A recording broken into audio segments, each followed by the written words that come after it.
Ebya Rema Namakula ne Evlyn Namulondo bibino tubireese bibasobedde bambi ate ye omukulu atutte NTV mukooti ensonga n'amawulire amalala mangi gabeera wano ku Clarity Source 256 Mbera Fatuma Sulaiman ogakutuusako n'enkwebaza gwe omulungi atugobera ne gamba okola kyamaanyi nnyo okubeera nga wasalawo nti ffe tuba tukutuusako information etambula mu ggwanga lyattu Uganda even around the globe ne gamba okolera ddala kyamaanyi gwe atanaba kusubscribinga please subscribe nga notification bell video tuwerabira okugiwa ka like ate comment section ku mawulire gonna agatambula goyagala tukubuulire ebeerawo wansi awo osobola okutu inboxinga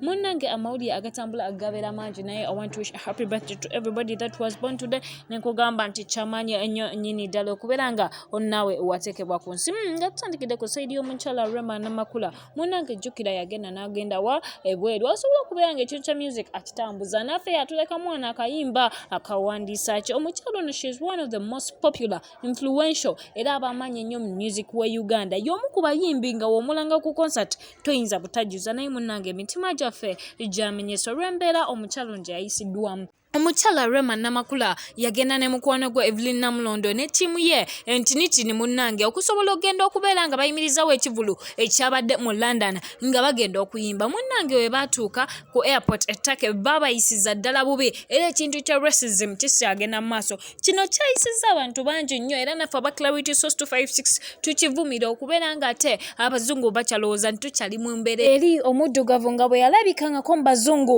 bamwenyinyala munnange omwana omuto yalabye Rema Namakula bannange n'akaaba ng'ekimukabisa nno si ssanyu nedda mukwano ng'ekimukabisa kubeera nga labye omuntu wa kala eya black kankuwa Rema Namakula nga yeeyogererako. Bannange mbanyumizaaki tuli wano ettake ku airport tugenda London naye abantu bino mukimanyi bakyatuyisiza ddala nga mu biseera by'okunoka pamba omwana omuto atutunuulidde n'akaaba abantu batutunuulira tulinga biddole ebiyitawo buli omu akwetegereza akanayo omukiki omwana atutunuulidde n'akaaba maama we n'atusongamu n'amugamba ma amazike gaabwe gayitawo bizibu gyomanyi ebintu byaggwayo kale byakendeeramukko nga bwendowooza tulinga abatente nga tusunansune nange embeera bwetyo we yatambudde naye embeera tebeera nnungi kuba yoyo omu ku bayimbi ab'amaanyi be tulina mu ggwanga Uganda if she can be ill treated like that nga basobola omuyisa mu mbeera eyo mukwano atwala omuntu wa wansi omuntu wa bulijjo atamanyikiddwako yadde bw'atuuka mwezi ensiza ebweru tekiba kirungi yadde racism tukivumirira byali byadda omulembe guno ebyo tetukyabikola njagala mbeere nga nkugye nkutwaleko omukyala Maureen Nantume nga bwe twakusuubiza era ffe tujja genda mu maaso n'okubeera nga tukutuusako information ku ba celebrities bo twagamba wanaabeera azadde tujja kutukutuusako era nga mu kaseera kano tugamba kati nakawere tuli mu kuyimba mu kujaguza n'okumukulisa kubanga baby ye Kiana omwana ali bulungi nga bw'olabye post eyo omukyala yatutegezeeyo maze bambi mukama n'amusumulula era baby ali bulungi baby mwana mulenzi omukyala mukama yamusumuludde essala zaffe ekiba kitegeezaazaako zabulungi tugamba yogayoga maama okubeera nga watuuse kukula eryo eyo ngenda kubeera nkujje nkutwaleko ow'omukulu Kristo Panda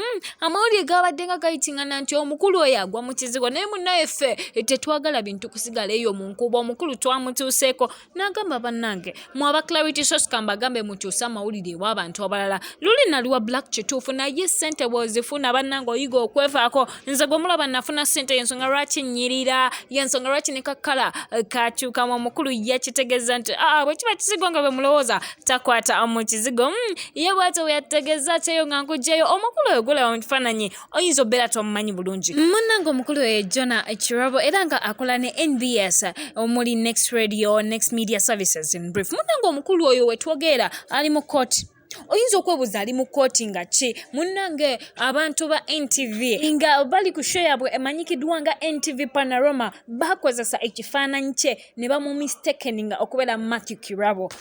kinene ekintu bakikola kubanga Matthew Kirabo y'omu ku abo abavunaanibwa okubeera nga mu mwaka gwa 2015 yatta mukyala we yatta muganzi we bamuyite girlfriend yali asomera ku Makerere University abantu bano mugenda mu maaso n'okukola story eno bakozesa ekifaananyi ky'omukulu ono era omukulu agamba yeetagala oyo tewayiseewo kaseera kanene ebbaluwa nga woziraba nga basubmitinze eri aba NTV nga babagamba bakulu Omuntu waffe oyo amanyikidwa nga Matthew abatute mukooti era ffe tetwogera byanjwanjwa nga bolaba ebbaluwa ezo omukulu ya intendinze to sue NTV era nga essaawa yonna baligenda lebuukana mu kooti nga bavunaana olw'okubeera nga ate bakozesa ekifaananyi kye mu bubi era yagenze maaso n'obagamba mu mirimu gye mukola mulabika temugitegeera bulungi nga bw'olaba posti esagala kugikola ki kujogerera nnyo mukwano bwe bityo bwe biri ku sayidi y'omukulu we neka tulaba omusango gye gunaggwera tujja bera tubikutuusako eyo nga nkujene nkutwalako omukyala Sheillah si gashumba munnange omukyala ono y'omu ku bali influential ekyo simba akyogera omwana ye yakola erinnya lye munnange kati ensonga gye yabagambye mulekerawo okunonooza ku byayambala